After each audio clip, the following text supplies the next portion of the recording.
OK, donc bienvenue à tous au podcast organisé par le Conseil par rapport au sport, loisirs et à la santé mentale. Donc, je me présente, je m'appelle Menel Elawa et je suis pas une étudiante, je suis une jeune de l'arrondissement de Lachine. Je fais partie du Conseil depuis environ 3 ans maintenant. Bonjour à tous, moi c'est Camilla. Moi aussi, je suis membre du Conseil jeunesse de Lachine, puis ça fait déjà 6 ans que je suis avec le Conseil. C'est beaucoup de temps, un peu trop, mais j'apprécie. Moi, c'est Jessica Maille, donc je suis présidente du Conseil jeunesse Côte-des-Neiges Notre-Dame-de-Grâce et j'en fais partie depuis 4 ans. And my name is Jessica Williams-Daly. I'm the vice president of the Conseil jeunesse de Pierrefonds-Roxborough, and it has been 2 years now.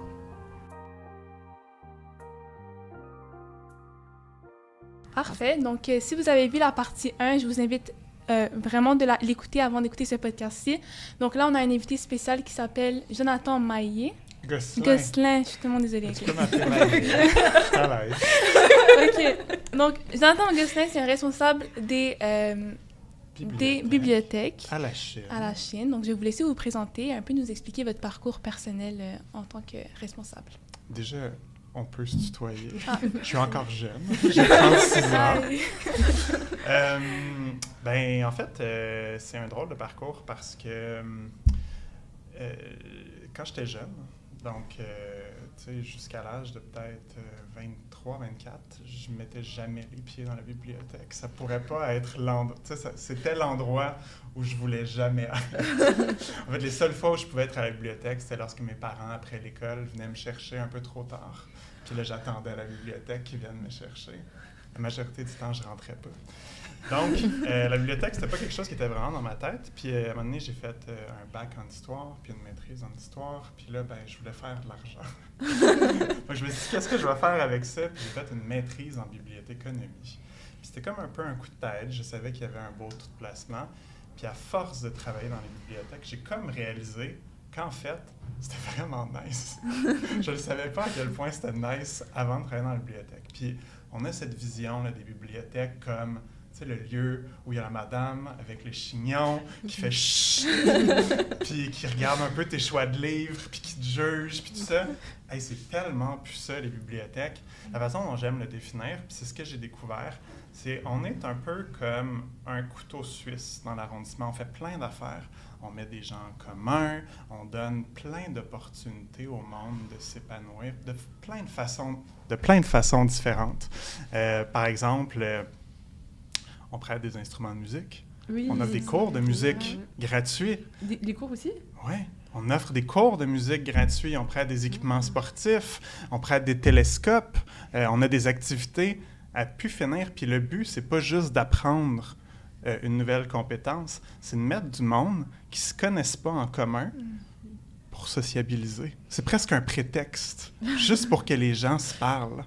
Fait que, à travers le temps, j'ai réalisé à quel point c'était vraiment nice, les bibliothèques.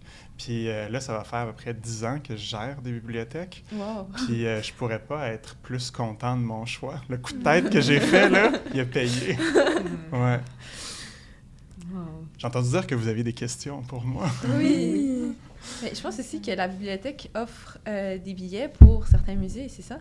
Exactement. C'est une autre offre. C'est tellement diversifié. Fait qu'on vous pouvez venir à la bibliothèque, emprunter un musée. C'est une passe, tout dépendant du musée. Là, ça va être pour 2 personnes avec 2 enfants ou 2 personnes tout seuls. Puis c'est plusieurs musées à Montréal. Il y a des additions à chaque année. Il y en a qui s'en enlèvent. Fait que ça change tout le temps. Mais ouais, vous pouvez emprunter des musées. Moi, j'apprécie beaucoup les bibliothèques de Montréal pour cet aspect-là en particulier, puisque j'ai fait l'expérience de d'autres bibliothèques dans d'autres villes, puis c'est pas du tout la même chose. J'ai l'impression qu'on est vraiment très privilégiés par rapport à nos bibliothèques. Puis à chaque fois que j'y vais, je suis comme « Oh, wow, c'est merveilleux qu'on ait tous ces services-là », puisque c'est vraiment pas partout que c'est comme ça. Et c'est un peu malheureux aussi pour ces autres endroits-là, mais moi, j'en profite. Puis, juste pour établir une fondation, vous dites que... tu dis que ça fait 10 ans que tu travailles dans les bibliothèques. Qu'est-ce que tu as remarqué durant ton parcours dans ces instances-là? Et qu'est-ce que tu as remarqué qui a succombé une montée ou une descente? Ouais. Je te dirais, le livre, l'objet livre est encore au cœur de ce qu'on fait. Les gens vont à la bibliothèque majoritairement pour emprunter des livres. Sauf que, je ne sais pas si vous avez déjà entendu, en anglais, c'est plus populaire, serendipity. Oh, yes. L'idée que tu arrives à la bibliothèque, puis tu découvres, vous avez des instruments de musique, vous avez des musées, vous avez... Des plantes. Des plantes, une bouturothèque, vous donnez des semences. Donc, c'est cette idée qu'on attire les gens avec les livres, c'est encore super populaire. Puis à travers ça, ils découvrent autre chose. Puis la tendance qui est la plus en vogue, puis peut-être que la pandémie a joué, c'est, je pense que les gens, pendant la pandémie, même s'il y en a qui souhaitaient là, être tout seuls chez eux, ils ont réalisé « Ah non, finalement, c'est pas si nice que ça, être tout seul. Ouais. J'ai envie d'être avec du monde. J'ai envie de communier, de sentir que je fais partie d'un groupe. » Puis les bibliothèques, de plus en plus, on a pris... on a essayé de répondre à ce besoin-là. Peut-être que vous avez entendu ça, le 3e lieu. Oui. Ben, c'est juste l'idée, puis ça, c'est l'ambition. Là. Aucunement en train de dire qu'on est en train de l'atteindre, mais c'est la direction qu'on se donne. On se dit, ce serait tellement cool si les gens, ils se sentaient aussi bien qu'au travail ou à l'école, puis chez eux. La bibliothèque, c'est un autre lieu où on va, on ne sait pas qui va être là, mais on sait qu'on va y trouver notre compte, là, ouais. Donc, c'est l'esprit qu'on a en tête, puis c'est pour ça que, par exemple, à la Chine, on va avoir un café à la bibliothèque, parce que c'est un esprit, là, tu rentres dans un café, c'est cosy, c'est le fun, puis tu n'as pas besoin d'avoir... tu n'as même pas besoin de consommer pour venir à la bibliothèque. Tu peux juste t'asseoir puis être dans un esprit cosy, café, confortable. Donc, ce qui s'est amélioré, ce qu'on a essayé de faire de plus en plus, c'est d'atteindre cet objectif-là, cette ambition-là, de créer un espace où les gens se sentent bien puis ont envie de venir. Puis c'est bien aussi parce qu'on n'a pas besoin de se sentir nécessairement dans... Comme la positivité. Oui, c'est ça. On n'a pas comme besoin de vouloir faire quelque chose en particulier pour aller à la bibliothèque. On peut juste décider que, on veut s'asseoir tout seul, mais on est quand même en groupe d'une certaine façon. On est comme dans un coin, mais il y a quand même la vie ailleurs. Il y a les enfants qui sont en train de faire leurs activités, ou tu as les adolescents qui sont dans leur section puis qui font, je sais pas quoi, des travaux d'équipe. Alors, c'est un peu différent aussi. Ben, moi, j'utilise personnellement la bibliothèque pour aller étudier. Donc, des fois, je vais à la bibliothèque juste parce que j'ai pas envie d'étudier chez moi toute seule. Exact. Et juste d'avoir le bruit de fond. Oui, ça se peut que j'aie mes propres écouteurs, mais comme je vois qu'il y a des gens... Il y a de la vie, ça bouge, t'existes dans un environnement vivant. Oui, c'est ça. Puis en plus, il y a beaucoup de luminosité dans la bibliothèque, donc c'est toujours plaisant. Ouais. C'est plus tranquille aussi, là. Des fois, ça fait du bien de juste avoir une pause, puis comme décrocher, vraiment. Puis découvrir des livres un petit peu mystérieux. Oui. Wow! C'est ça que tu peux laisser aller ta curiosité. Tu sais, il y a plein de livres. Des fois, tu dis, me semble que ça ne m'intéresse pas, mais tu l'ouvres, puis tu es comme, finalement. Ouais. C'est tellement varié. C'est tellement varié. Qui est cool. Tu sais, quand on y pense, c'est toujours ça que je dis pour les bibliothèques. C'est quand même fou. Tu sais, moi, quand je vais chez Indigo, c'est vraiment une belle librairie, généralement. J'ai le goût de tout acheter. On a tous les livres qui sont gratuits. C'est quand même up comme service. Puis t'as pas besoin de le lire non plus. Tu peux juste le prendre. C'est ça. Oui, c'est ça. Juste le regarder. L'emprunter, le laisser chez toi sur une pile. C'est ça le ramener avant la date. Mais au moins, tu l'auras pas acheté. Donc, t'as pas la responsabilité de le laisser traîner dans ta propre bibliothèque puis de le laisser accumuler la poussière. Donc, vas-y. Tout à l'heure, on parlait de publicité, puis de marketing, puis comment est-ce que les activités, on fait pour rejoindre. Ben, là, j'en parle, puis je l'habite. C'est communicatif, j'y crois là, à ce que je dis, mais on n'est pas bien bon pour faire ça. On n'a pas les outils pour faire ça. J'aimerais bien là, faire des TikTok, là, mais y a-t-il quelque chose de plus lame qu'un adulte qui fait des TikTok, Fait que c'est très difficile. On fait plein d'affaires en bibliothèque, puis il y a plein de trucs qui sont cool puis qui s'adressent pas exclusivement aux adultes, On a un truc, c'est emprunter un humain. Ah ouais? Fait que des humains avec des parcours atypiques, des gens qui ont dépassé des dépressions, des policiers, des gens transgenres, des gens qui viennent d'un pays en guerre. Puis là, tu peux emprunter un humain pendant 30 minutes, 1 heure, puis parler avec. Wow! C'est cool, hein? Ouais, vraiment! Mais là, comment on fait pour publiciser ça? on va faire une publication Facebook, on va le mettre dans le petit pamphlet, on va aller, tu sais, on va écrire, on va essayer de reach out le bouche à oreille. Puis là, il va y avoir 30 personnes. Puis tu sais, c'est cool dans une bibliothèque, 30 personnes. 25 personnes dans une bibliothèque, c'est une vraiment bonne activité. Mais tu sais, est-ce qu'on ne pourrait pas atteindre plus de monde si les gens, tu sais, le voyaient, en entendaient parler? On fait plein d'activités qui sont superbes. Puis finalement, ben, on arrive au moment de l'activité, puis il y a très peu de monde. Fait que c'est notre principale difficulté. C'est comment on fait pour rejoindre les gens. Puis les ados, j'ai l'impression, puis tu sais, ados, jeunes, c'est comme... c'est pas la même façon de rejoindre quelqu'un de 12 ans que de rejoindre quelqu'un de 21, tu sais. C'est vrai. donc je trouve que c'est une clientèle qui est très éclatée, puis c'est eux en particulier qu'on a le plus de difficultés à rejoindre. Ouais. Je me demandais, comme en ce moment, c'est quoi les canaux de communication que vous utilisez à la Chine pour rejoindre les jeunes? C'est beaucoup... OK. Je les mettrais en 2 grandes catégories. Fait que les gens qui viennent sur place, puis les gens qui ne viennent jamais à la bibliothèque ou qui ne sont pas dans la bibliothèque. Fait que les panneaux numériques, ça va être quelque chose qu'on va utiliser. On va les remplacer d'ailleurs bientôt. En septembre, ils vont être remplacés. Ils vont être plus crisp.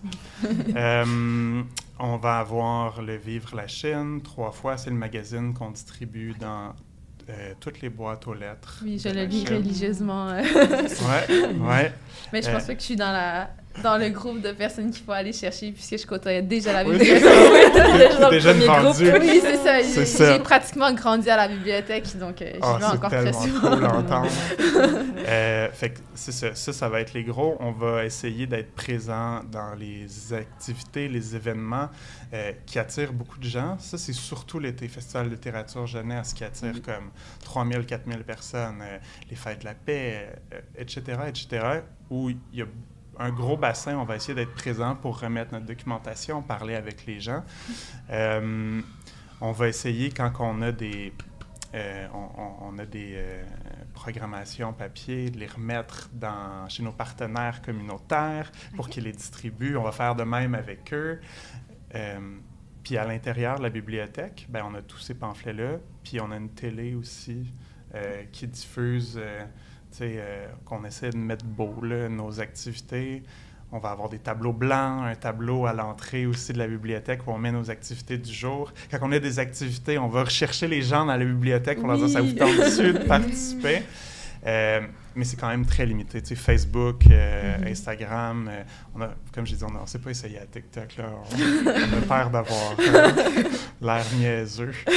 Mais c'est ça. Fait qu'on fait de notre mieux, mais je ne sais pas ce que ça prendrait. Comment vous aimeriez être rejoint? C'est ça que j'ai le goût de vous demander. Qu'est-ce que je pourrais faire de différent pour vous rejoindre? I had a question. Do you have contact with like school systems? I'm not sure how it works, how many schools you guys have in that borough, but like reaching out to the school systems that they too can implement that information in classrooms, general assemblies, that sort of thing. Oui. Les classes, on pourrait croire qu'une école, c'est une entité, mais chaque classe est un petit royaume. Donc, on a des contacts avec les professeurs, avec qui on s'entend mieux. Il y a des professeurs qui veulent juste rien entendre. Là, ils sont comme, moi, je fais ma journée, puis c'est déjà assez difficile comme ça, je peux pas les blâmer. Il y en a d'autres qui sont vraiment plus... ils vont venir à la bibliothèque avec les jeunes aussi, puis ça va souvent être un premier contact pour eux. Mais ouais, les écoles, ça dépend des classes. Ça dépend des classes. And then I had another one. I know that, some youth don't turn on the news, watch at 6 and that sort of thing, but I just wondered if you had any contact with city news, that sort of thing, to really kind of diffuse your stories, interesting activities. You have like that... borrow a human, it sounds weird when I say it in English, but that activity, like those sort of things you have. On n'est pas responsable du message éditorial de ces outlets-là, comme on dit ça, ces journaux-là. Parfois, quand on a des activités qui sont un peu plus atypiques ou qui sont à plus grand déploiement, on va avoir le journal local de l'arrondissement ou de la région. Là, c'est plusieurs arrondissements qui vont publier des choses. Fait quand on a eu notre bouturothèque, quand on a eu notre grainothèque, fait qu'on distribue gratuitement des semences aux gens, puis on leur demande de nous les ramener séchées pour comme créer une économie circulaire. Là, on en a parlé dans les journaux. Mais pour nos activités communes, récurrentes ou même ponctuelles, à moins que ce soit des gros noms, c'est très rare que les journaux vont en parler. Ils vont aller vers quelque chose d'autre qui risque de plus attirer. Mais aussi, pour faire un point avec ce que Jessica avait dit dans l'épisode passé, elle avait mentionné l'importance d'avoir des testimonials, donc d'avoir des témoignages comme ce que tu as vécu. Et je trouve que, surtout dans notre ère et notre âge environ, on aime beaucoup se lancer dans des activités lorsqu'on sait que ça s'est bien passé avec d'autres personnes et lorsqu'on sait qu'il y a un mouvement de masse qui se dirige vers la même action. Donc, il faudrait comme y avoir un genre de...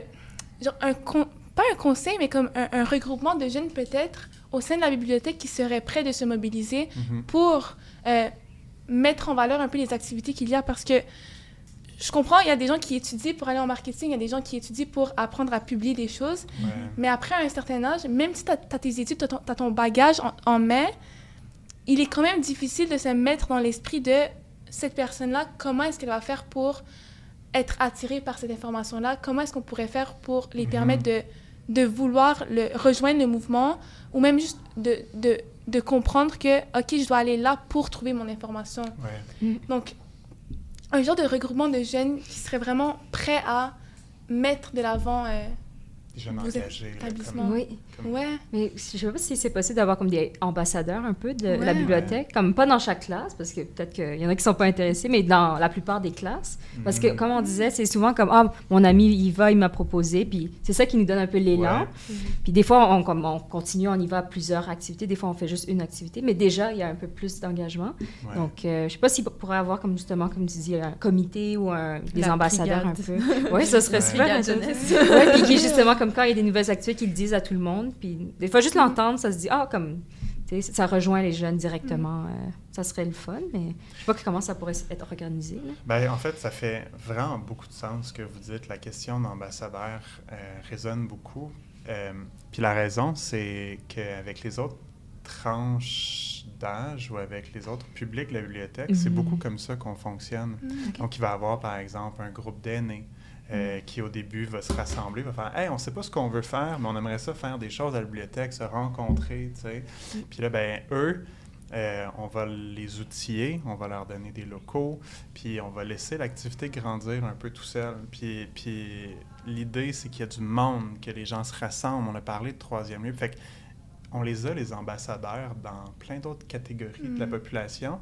Chez les jeunes, pendant que vous parlez, la question que je me pose, puis que je n'arrive pas à dépasser, c'est comment je fais pour fonctionner avec une catégorie de la population qui est transitoire. Parce que c'est toujours à recommencer. Oui, mais c'est d'une tranche à l'autre. Nos intérêts changent, notre attitude change. Il y a tellement de choses qui changent. Exact. Donc, c'est vrai, c'est une bonne question. Mais... C'est une très bonne question.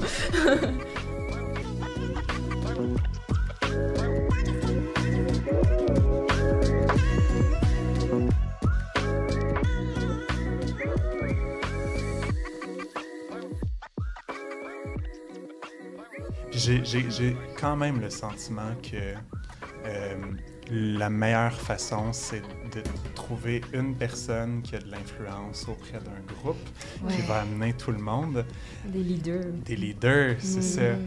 Puis tu sais, ça arrive, là, j'ai travaillé à BANQ, peut-être que vous connaissez le Square. C'est l'espace adolescent et techno. C'était les deux. Puis la techno, c'était plein d'ordinateurs, des imprimantes 3D, tout ça. Puis la technologie était là comme prétexte pour attirer les jeunes. Puis là, comme c'est des jeunes, là, donc après l'école, ils ont été assis toute la journée, puis ils sont tannés de se faire dire quoi faire. Puis ils n'ont pas le goût de participer à une autre activité, fait qu'ils viennent à la bibliothèque. Puis là, ils vont à côté d'ordinateurs jouer au basket, puis tout ça. Puis on va faire, OK, là, c'est assez. Si tu veux rester, tu travailles avec moi un projet. Puis là, ils vont être 4, 5, 6 sur un projet d'impression 3D, de modélisation 3D. Puis là, sans qu'ils s'en rendent compte, ça devient quelque chose de commun, ça devient quelque chose d'épanouissant. Ils ont développé des compétences à travers tout ça. Fait qu'en prenant un qui est le leader, tu veux pas sortir, tu viens, tu fais un projet, là, toute la gang embarque, puis tout le monde fait un projet. Fait que je le vois, c'est juste que c'est des opportunités à saisir, il faut du personnel. Sinon, j'ai comme l'impression...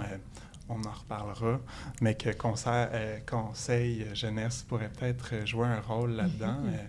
Nous, on demande juste ça, faire des activités qui vont attirer des jeunes à la bibliothèque. On les veut, là, c'est super important. Quand on perd les ados en bibliothèque, ben ça prend vraiment du temps avant qu'ils reviennent.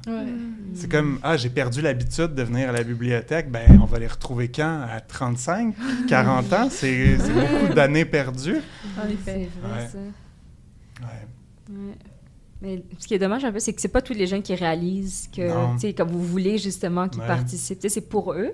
Puis peut-être que, comme je sais pas s'il y a un moyen, justement, s'il y a un comité qui puisse donner leurs idées puis dire, comme se dire, tu sais, ce que je veux, ça apparaît dans l'offre.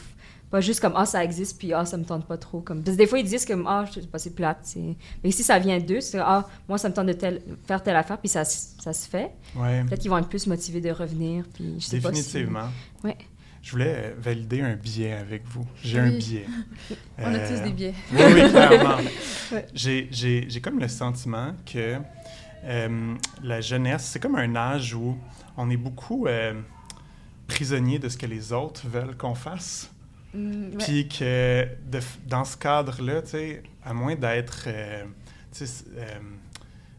très impliqué, on a surtout envie de se rencontrer puis de rien faire. Mais des fois, on veut juste décrocher. Mais je pense que c'est aussi parce qu'on est comme un peu dans la tranche d'âge où on commence à travailler, on doit étudier beaucoup. Donc, dès qu'on a un moment de pause, c'est juste comme... OK, ça suffit, relax. Puis là, on a comme un peu moins d'énergie pour faire des activités comme dessiner, danser, jouer des instruments de musique, à moins que ça soit dans un contexte professionnel. Donc, c'est plus difficile aussi de s'adonner à certains loisirs. Donc, peut-être que ça aussi, ça vient jouer là-dedans. Mais oui, je sais pas, qu'est-ce que vous en pensez? Est-ce que vous voulez rebondir? Oui, ben moi, comme je me vois vraiment dans ça. Comme moi, j'ai 25, je suis dans le marché du travail. Puis, comme, des fois, je me dis juste comme... Quand je rentre à la maison, tu sais, des fois, je scroll, comme, tu sais, puis je me sens mal. Mais j'ai juste envie de, comme... Rien faire. Parce que je me dis, genre, tu sais, je veux, comme, ne plus être dans la performance, être dans le travail, puis tout. Mais je pense qu'il serait bien, c'est justement comme si on fait plus d'activités, puis on se dit, comme, tu sais, le but, c'est pas d'être bon, c'est juste de, tu sais, faire quelque chose, que tu sois bon ou non. Tu sais, mettons, tu peux chanter même si tu chantes pas bien, tu sais, c'est comme... Tu sais, des fois, on oublie ça, tu sais. C'est vrai. Puis, donc, quand je fais des activités, puis j'ai du fun, après, je me dis, mais, tu sais, c'est ça, je peux faire d'autres choses que juste comme... Tu sais, c'est plus reposant au final de faire des activités que de scroll ou de juste être... C'est ça. Non, c'est plus... excuse-moi. Mais je pense aussi que il faudrait justement avoir des activités où c'est un peu plus toléré d'être complètement vidé d'énergie à la fin de la journée, puis juste faire comme, OK, je vais vous regarder faire, mais j'ai quand même envie d'être là, mais je suis genre super fatiguée, alors demandez-moi pas trop. Puisqu'il y a beaucoup d'activités où quand tu joins, c'est tout de suite comme, OK, il faut que tu mettes de l'énergie, encore plus. C'est comme ça. Surtout quand ça coûte de l'argent, tu sais. Exactement. J'ai payé pour ça. Je dois être bon, tu sais, c'est que je dois faire un effort. Mais tu sais, au final, non, tu sais, tu peux juste comme enjoy yourself sans comme être bon, forcément. Tu peux juste exister, puis... Oui, c'est ça. Je pense qu'on oublie ça souvent. Pour que ce milieu soit établi, je pense que la base, c'est que l'environnement, ce soit un lieu de confiance ou un lieu où la personne peut s'y retrouver sans même avoir cette expectation de devoir participer activement à quelque chose. Et je pense que présentement, on est dans un environnement où on est présentement une maison des jeunes. C'est l'exemple parfait d'un environnement où les jeunes se rassemblent ensemble. Et ils ne se rassemblent pas non plus pour faire des activités ou pour faire de l'aide aux devoirs, mais c'est aussi simplement pour hang out. Like, je reviens de l'école, je suis fatiguée, je m'en vais quand même à la maison des jeunes parler avec mes amis. Il y a des activités un jour ou l'autre et il y a de la pizza des fois. Tu apprends simplement à trouver ta deuxième maison, ton sens de communauté. Donc, je pense que, par exemple, une bibliothèque, là, je parle d'une bibliothèque, mais comme la base, c'est juste que ces jeunes-là s'y retrouvent par réflexe. Ils sont juste comme, je vais aller à la bibliothèque juste parce que j'ai envie d'y aller. Et après ça, les activités vont s'insérer de manière naturelle au fil du temps. C'est comme un safe place pour eux. C'est ça. C'est ça un peu le principe du troisième lieu, justement. D'être un environnement qui n'est pas la maison, ni l'école, ou le travail. Donc, c'est intéressant. Puis là, à la bibliothèque Sol Bello, puis c'est encore pire à Saint-Pierre, c'est comme un open space, c'est un espace ouvert, pardon. Et ça fait en sorte que, tu sais, il va y avoir des jeunes qui vont vouloir, tu sais, parler, puis ils vont s'exprimer fort, puis ils vont comme un peu chamailler, puis là, tout le monde entend. Fait que, donc, c'est une des difficultés aussi pour créer ce troisième lieu-là à dos, qui se retrouve dans d'autres bibliothèques. Là, à Brossard, l'espace Soda, à dos à l'envers. C'est vraiment cool. Tu sais, il y a des estrades avec des consoles de jeux vidéo, des portables qu'on peut emprunter, plein de jeux de société. Il y a toujours une ressource qui peut vous expliquer les jeux. Il y a des douches auditives. Fait que maintenant, tu veux mettre ta musique, tu veux juste être assis. Puis tu veux pas déranger les autres, tu as une douche. Puis la musique, c'est juste sur toi qu'elle tombe. C'est cool, hein? Et là, l'espace, il a été pensé pour ça. Si j'avais 500 000, je le ferais, là. Mais, c'est vraiment cool. C'est aussi ça, c'est comment est-ce que nos lieux sont aménagés qui va faire en sorte que je vais être capable d'offrir un service qui se rapproche de l'ambition que j'ai. Puis là, on est limité par ça aussi. En plus, la bibliothèque vient d'être rénovée, donc c'est pas... Non, c'est pas tout ça qui vont faire ça. Clairement pas. Au moins, on a le soleil. C'est bien. C'est ça. Puis je me demandais comment vous faites l'offre d'activités, comment vous décidez ça? Est-ce que c'est comme une fois par année? Est-ce que c'est... Non, jadis, on n'est pas beaucoup à la Chine. En règle générale, toutes les bibliothèques du réseau de la ville de Montréal ont au moins 2 bibliothécaires par bibliothèque. Nous autres, on en a 3 pour 2. Fait que la seule bibliothèque qui a moins de bibliothécaires que nous, c'est la bibliothèque de l'Île Bizarre. Puis il n'y a pas grand monde. Mais cela dit, très belle place, l'Île Bizarre.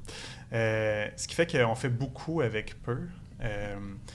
Puis comment on fait notre programmation? On a la chance, là, j'ai quelqu'un dans mon équipe qui est là depuis plus de 15 ans. Fait qu'il a développé une intuition pour ce qui va fonctionner. Il y a aussi les effets de mode. Oui. On voit, il y a des choses auxquelles on peut pas, par rapport auxquelles on ne peut pas passer à côté.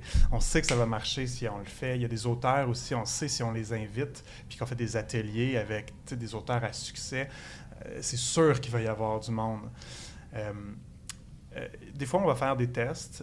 On a aussi un groupe de bénévoles. C'est pas nécessairement les gens qui gagneraient le plus à venir à la bibliothèque. Tout le monde peut gagner à venir à la bibliothèque, mais ça va surtout être des gens de Sainte-Anne, Saint-Louis, qui ont des heures de bénévolat à faire, qui vont venir. Donc, on va parler avec eux pour savoir, mais qu'est-ce que vous aimeriez faire? Puis, ça va arriver qu'on va développer des activités ensemble, puis là, au moins, on a les 15-20 bénévoles qui vont être là, puis peut-être des amis qui vont venir. Des jeunes, il y en a, là, ça va être leurs parents qui vont les amener, puis pas jeunes, 12 ans, là, leurs parents vont être comme... Ça serait bien que tu sois pas comme tout le temps dans le sous-sol, là, à jouer aux jeux vidéo, va faire quelque chose, puis là, ils vont développer des liens. Ça, on va essayer de les cultiver, puis on va essayer, de leur donner envie de revenir, de les faire sentir confortables. Mais c'est ça. Il y a un autre biais. Puis, permettez-moi de le dire comme je m'apprête à le dire, puis après ça, je vais nuancer. C'est bon. J'ai l'impression que la clientèle jeunesse, très large, fragmentée, c'est une clientèle qui, au niveau des activités, n'est pas très fiable. Ouais. Puis ce que je veux dire par là, c'est qu'on va programmer des activités. Puis des fois, on va programmer des activités avec des jeunes. Des activités cool, là. L'exemple que j'ai en tête, c'est pas moi qui l'ai fait, c'est ma collègue Sarah Anne, quand je travaillais à Brossard, incroyable bibliothécaire. Elle avait fait venir une artiste du Cirque du Soleil la journée de l'Halloween pour faire les masques des jeunes qui allaient passer dehors. Activité hors du commun. Il y a eu une personne. Ah ouais? Puis on avait reach out. Il y avait des jeunes qui venaient dans l'espace Soda. On leur avait dit, ça va se passer, vous venez. puis ils sont pas venus. Puis ça a été comme un peu mon premier contact avec la clientèle ado. J'ai fait comme, OK, même l'activité la plus adaptée, là, ça se peut que il la choke. Oui. T'sais. Puis une autre activité, là, banale comme rien, ben là, ça donne qu'il y avait un groupe de jeunes qui n'avaient rien à faire, qui se sont peut-être fait mettre dehors de quelque part. Ils sont comme, bon, on va aller à la bibliothèque, puis là, on va être comme, je sais pas, 20 pour jouer à Clou, tu sais. Il y a beaucoup de... C'est vrai que c'est imprévisible, des fois, cette génération-là. Là, je pense que c'est vraiment... Puis là, on rentre dans une espèce de cercle vicieux de... Ben, je programme pas beaucoup d'activités parce que les activités marchent pas vraiment. Mais là, les activités marchent pas vraiment, fait que je vais pas programmer plus d'activités. C'est comme un cercle qui arrête. Puis on en programme, mais là, le public est pas mobilisé, fait qu'il est pas à l'affût, il est pas à l'écoute. Puis c'est ça. Fait que, c'est comme... c'est compliqué, je dirais. Ouais, c'est difficile. Oui, comment capter leur attention puis les garder engagés. Ça, c'est vraiment des défis, là. Mais je pense aussi que c'est un petit peu de notre faute, d'une certaine façon. Moi, je dis personnellement, c'est que des fois, on veut aller à des activités et tout, mais c'est juste l'énergie qui manque la journée de l'activité. Puis finalement, on décide de s'éclipser, puis on dit « Ah, désolé, je pourrais pas venir. Mais c'est un peu ça qui est dommage aussi, parce qu'on n'est pas comme... Quand on s'engage, surtout pour des activités de ce type, surtout s'il y a personne qu'on connaît, je trouve que c'est plus difficile de comme se dire « OK, je suis obligée d'y aller plutôt que juste « Ah, je pourrais y aller ou je pourrais aller la prochaine fois puisqu'aujourd'hui, ça me tente plus. » Même si c'est l'affaire la plus intéressante que vous pouvez organiser. Donc, je pense aussi que c'est un peu de notre faute de ne pas aller chercher ces opportunités-là puis de décider vraiment d'y aller jusqu'à la fin. Ouais. Mais en même temps, je me demande comment on fait pour briser ces défis-là. Parce que oui, c'est des réalités qui existent, mais comment on fait pour comme aller à travers ça? Justement, genre, est-ce qu'on peut rassurer le jeune, dire comme mettez-vous pas de la pression? Comment on peut faire pour que ça leur tente de participer? Est-ce que ça offrait un accompagnement? Est-ce que je sais pas si... Personally, I find that with a lot of the niche activities, usually your key demographics would be those who are generally implicated with the bibliothèque. What is that in English? With the bibliothèque in general. Yeah, library. Yes, thank you. Yeah, it's mainly that. I find that once you create something that is niche and it targets, there's a lot that kind of activity would target a lot of the demographic that you would have, yet they are not that implicated in the library. As you mentioned, if you don't have that kind of group, like, oh, it's my library group, hey guys, did you see? But they posted, let's go now. Like I did that project. Exactly. Yeah.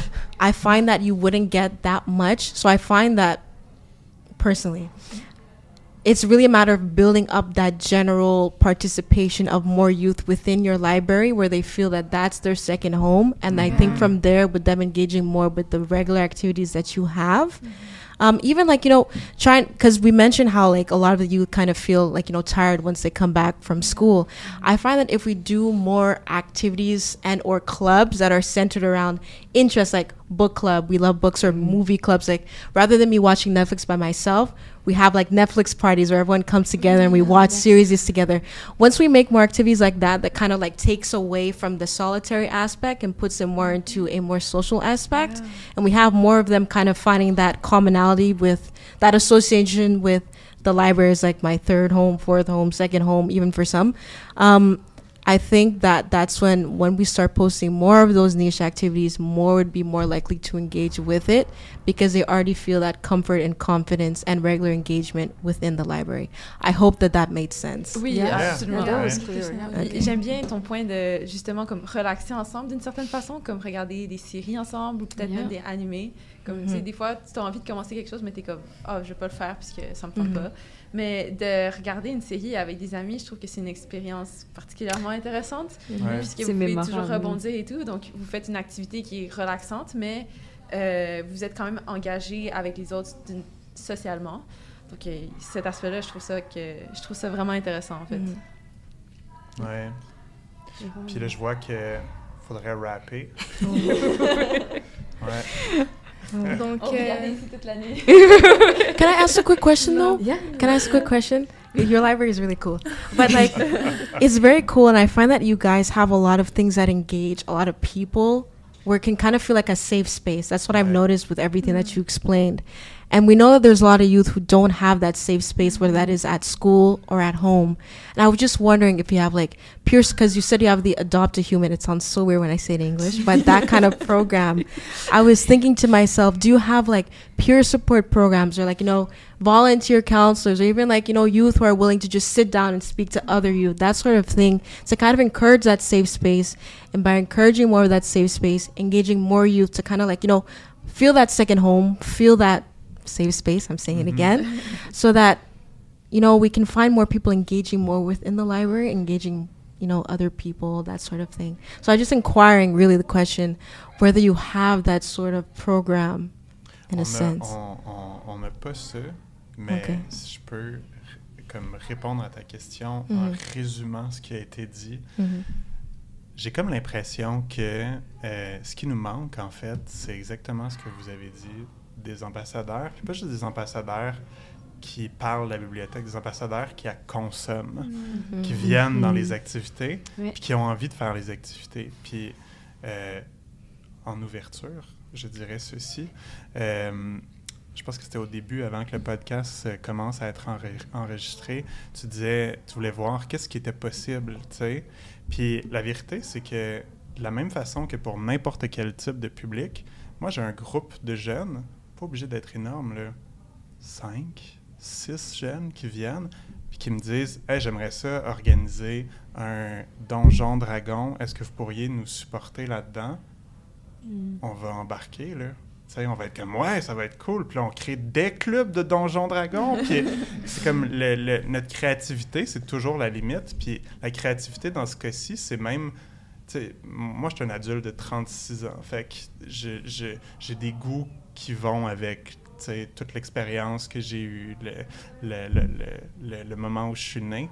Mais j'ai besoin de gens, c'est ça, qui ont l'âge que je vise, qui me disent « Moi, là, ce que j'ai envie de faire, c'est ça. » Parce que je le sais pas.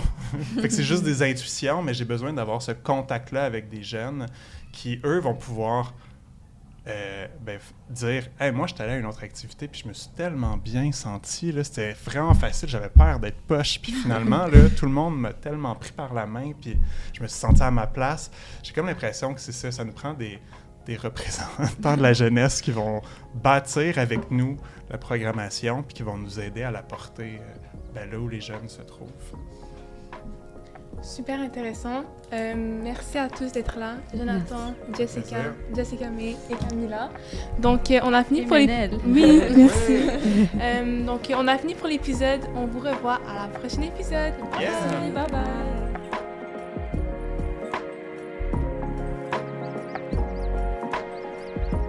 Merci d'avoir écouté ce balado, une réalisation de la Maison des Jeunes de Bordeaux-Cartierville en collaboration avec Concertation Montréal.